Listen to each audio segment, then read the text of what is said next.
Okay, but have you ever finished a book and you Oh. just like have to call your best friend Oh, absolutely. to just dissect every little thing? So Especially do. when it's like one of those books that just like messes with your head Yes. and you're guessing until the very end. That's exactly what happened with Anything for You by Sophie McKenzie. We Ooh. both devoured it. I know we did. And this book, Oh, good. it is a roller coaster. It makes you wonder, like, how well do we really know Right. the people closest to us? Yeah. Because Mackenzie throws in some major curveballs. Oh, yeah. I was questioning everybody's motives. The main character, Alison, is this like successful PR exec. Mm-hmm. And she has like this seemingly perfect life. Yeah, she's got it all. She's got a loving partner, Seb, Uh-huh. 2 great kids, Yeah. Lola from a previous marriage, and Josh, Right. Seb's son. Mm-hmm. But then her Right. world is just totally turned upside down. It gets flipped on its head. When Lola starts dating this new guy, Brendan, Yeah. and Allison recognizes him Mm-hmm. as the man who assaulted her Oh, my God. years ago. Talk about a nightmare scenario. I know. Right. Suddenly, Allison is forced to confront this like traumatic Yeah. experience from your past. It's crazy. And she has to figure out how to protect her daughter Mm-hmm. without like completely shattering her world. Yeah. And it's a moral dilemma I know. of epic proportions. Does she risk her daughter's happiness Right. by exposing Brendan? Exposing him for who he really is, Yeah, or does she just stay silent right. and hope for the best? Knowing what she knows. Even though she knows the type of person he is. The book really dives deep into all these ethical complexities. It does. And I found myself constantly questioning Oh, yeah. what I would do if I were in her shoes. I know, me too. It really makes you examine like your own values Yeah. and how far you would go to protect someone Mhm. you love. Absolutely. And the crazy part is, Yeah. that's just the tip of the iceberg. Okay, so without giving too much away, Right. let's talk about some of the other characters Okay. that really kept us on edge. Yeah. First up, there's Pepper, Oh, Pepper. Allison's best friend and business partner. She is a whole other layer of intrigue. Oh, yeah. On the surface, Uh-huh. she's supportive and loyal. Yeah. But as the story unfolds, Yeah, you start to see cracks in that facade. totally. And she's got her own secrets. Oh, yeah. And her connection to Brendan Right. adds a whole new dimension to the drama. Remember that scene where Allison and Michael, Oh, my God. Lola's father, Yeah. go snooping around Pepper's house? Yes. And they stumble upon this, like, hidden stash of Brendan dolls. So creepy. Talk about creepy. Foreshadowing. And that's when you realize that Pepper's connection to Brendan Yes. runs way deeper Deeper than we thought. than anyone suspected. Right. It makes you question Uh-huh. everything you thought you knew about her Totally. and her motives. For sure. And then there's the whole investigation into Brendan's murder. Oh, yeah. Let me tell you, Mm-hmm. the twists and turns in this book are insane. They are. Mackenzie masterfully Yes. throws in all these red herrings Yes.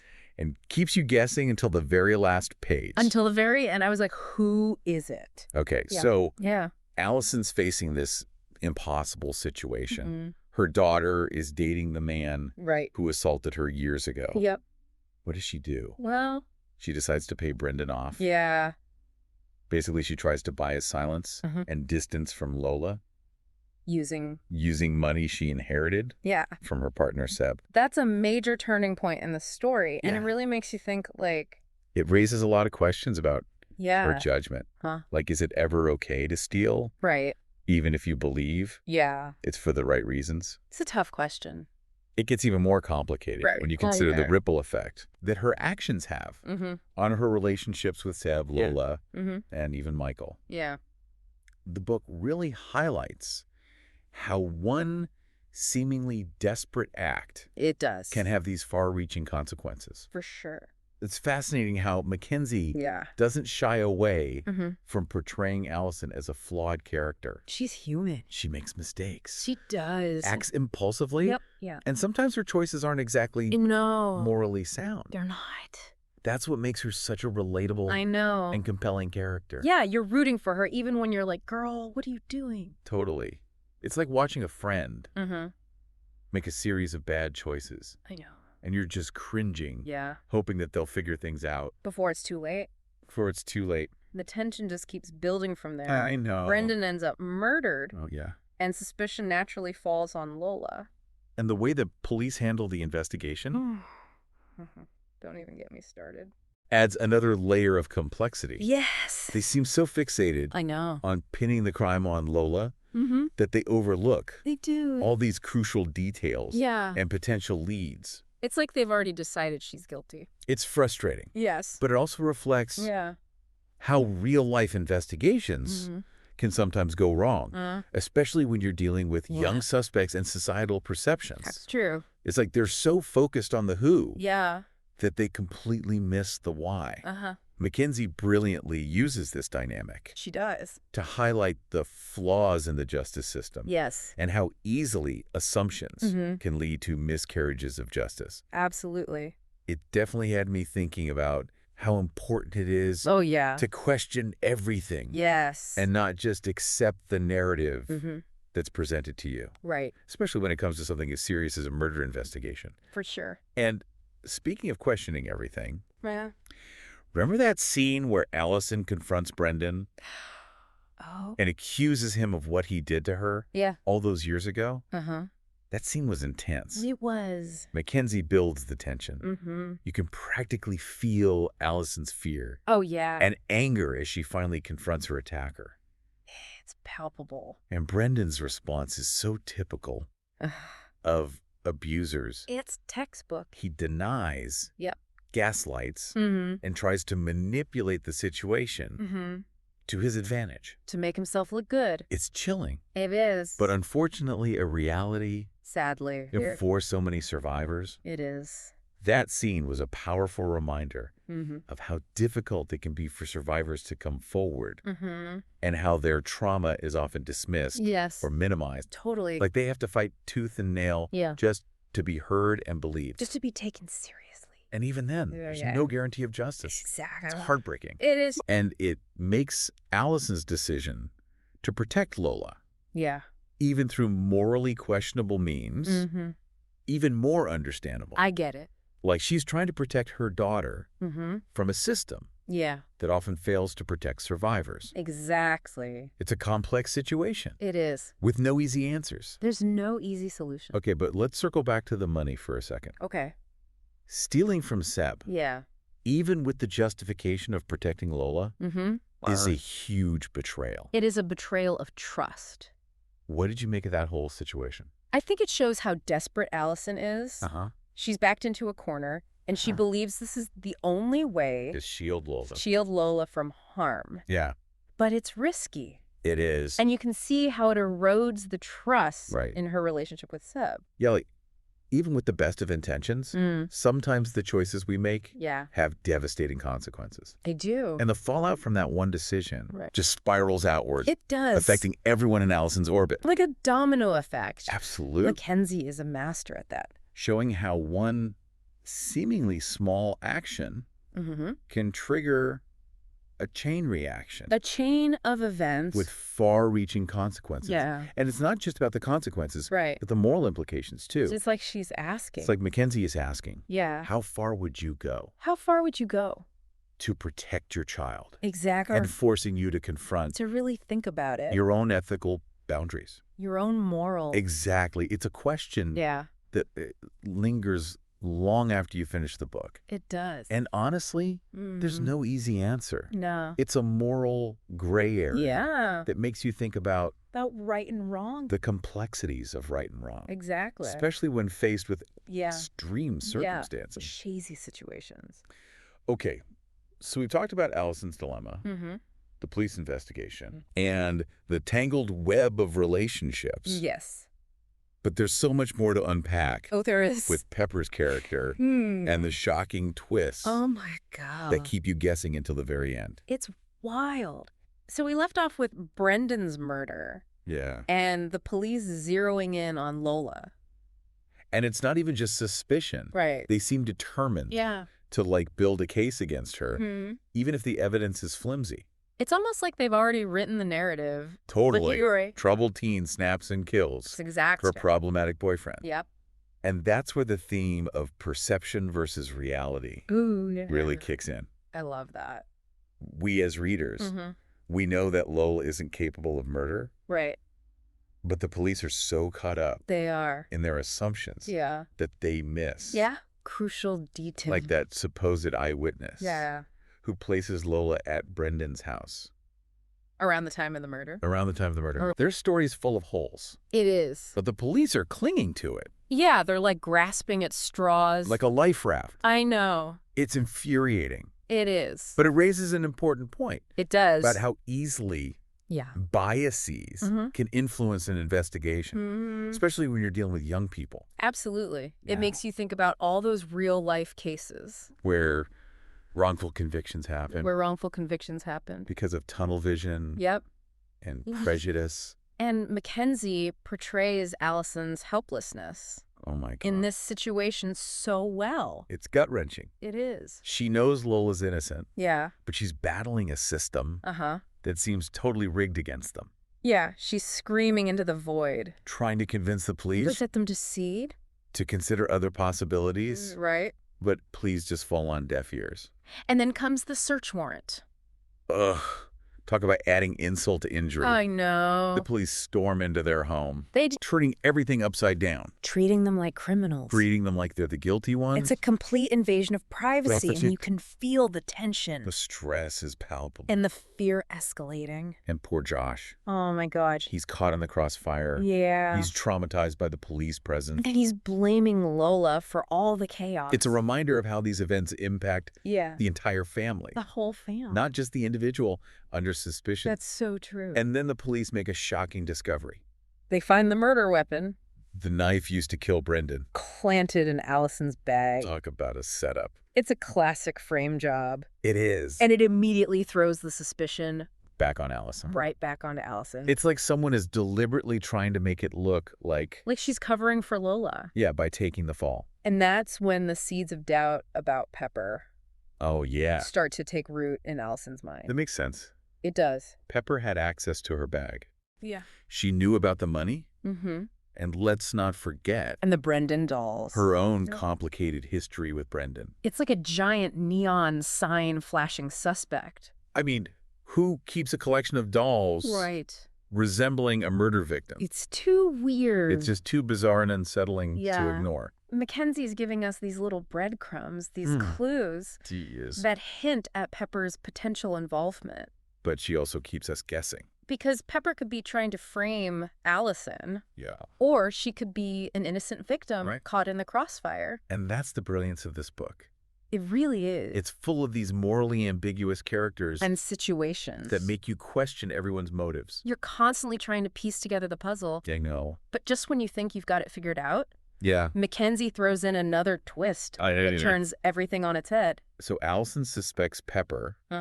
But she doesn't have any concrete proof. Right. What does she do? Well, she teams up with Michael. They decide to take matters into their own hands. Which leads to that incredibly tense scene. Oh, yeah. Where they break into Pepper's house. They do. Searching for clues. It's like something out of a spy thriller. It is. They're sneaking around. Rifling through drawers. And the stakes are so high. And just when they stumble upon Pepper's secret stash of Brendan dolls. I know. She catches them red-handed. Talk about awkward. Oh, it's so awkward. I was like, what's going to happen next? Right. Is she going to call the police? Yeah. Is she going to confess? Is she going to freak out? But instead of freaking out, yeah, Pepper decides to come clean. She does. And reveal why she's been paying off Brendan. All these years. And her confession is a bombshell. It is. It turns out that Brendan had been blackmailing her. With a video. With a video of her. Giving her dying father painkillers. Oh, my God. Implying that she euthanized him. It's a heart-wrenching revelation. It is. That sheds a whole new light on Pepper's character. You see her in a whole new way. Suddenly you see her, not just as a potentially suspicious figure, but as this vulnerable woman. Yeah. Trapped in a web of deceit and manipulation. It adds a whole other layer to her motivations. She wasn't paying Brendan out of guilt or fear. Right. But to protect her reputation and honor her father's memory. It's a powerful reminder that everyone has their own demons. I know. Their own secrets that they're desperately trying to hide. And sometimes those secrets lead to desperate measures. So Pepper's confession explains the blackmail. Yeah. But it doesn't necessarily clear her as a suspect. In Brendan's murder. Even though she had a motive, yeah, there's still no direct evidence linking her to the actual crime. And while Alison and Michael are trying to wrap their heads around everything, I know. The police are still laser focused on Lola. They're convinced she's guilty. Yeah. And they're determined to find the evidence to prove it. And that's when they reveal they have a new witness. Oh, no. Someone who claims to have seen Lola.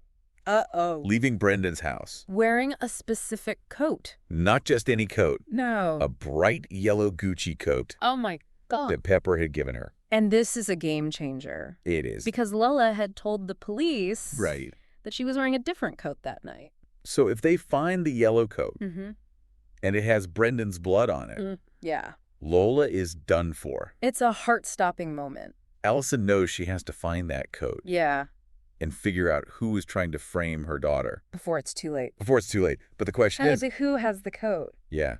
And what are they planning to do with it? That is the ultimate cliffhanger. It is. So you're left wondering. If Alison can unravel the truth and save Lola. From a fate she doesn't deserve. The suspense is killing me. I know. I need to know what happens next. Me too. So we left off with this huge bombshell. I know. The police are convinced.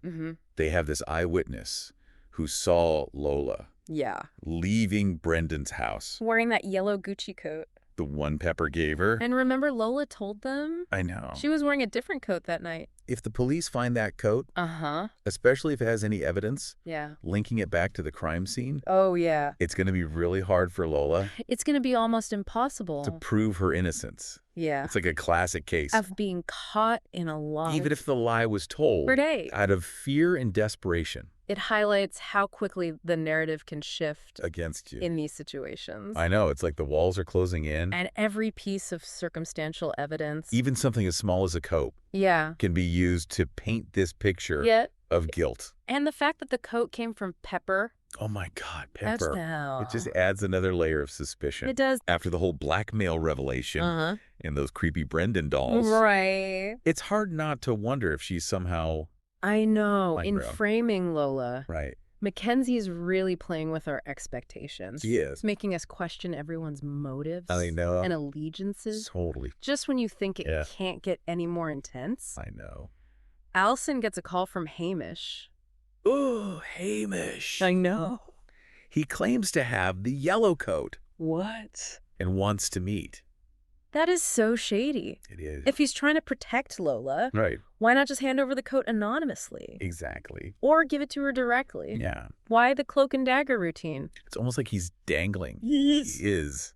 This crucial piece of evidence. Knowing how desperate Alison is to find it. And remember, at this point, Alison still has no idea that Hamish is the one who planted the murder weapon. Oh, my God. In her bag. I know. She's going into this meeting completely blind. Trusting someone. Who is playing a very dangerous game. So Alison goes to meet Hamish at his flat, hoping to reason with him and get the coat. Yeah. But when she arrives, the place is completely trashed.